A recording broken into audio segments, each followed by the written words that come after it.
In 2015, I knew that there were challenges related to substance use in our community, and the only person that I knew that had the reputation and the qualification to get the community around this really developing concern was Jeff Roy. And I reached out to Jeff, and within a few days, we had already set up a meeting. And for me, that meant that the state rep in our community really cared about substance use, and more importantly, cared about the people who were most impacted, those with lived experience.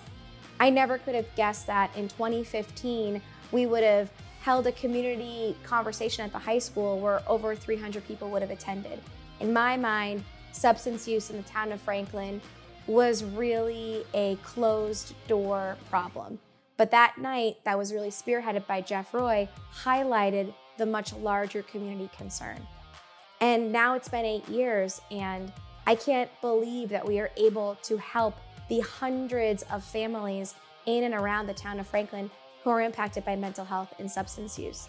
It's Jeff Roy who has led our support here in Franklin in funding and in resources for Franklin families.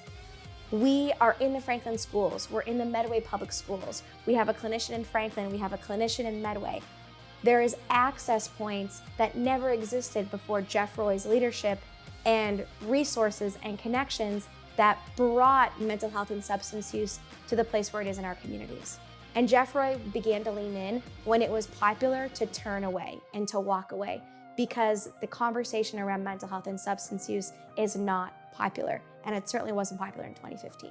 Jeff Roy welcomed me with open arms to having the conversation, talked long-term about what opportunities in the community could look like, and never would we have imagined that in 8 years we would have a fully developed, fully staffed nonprofit organization.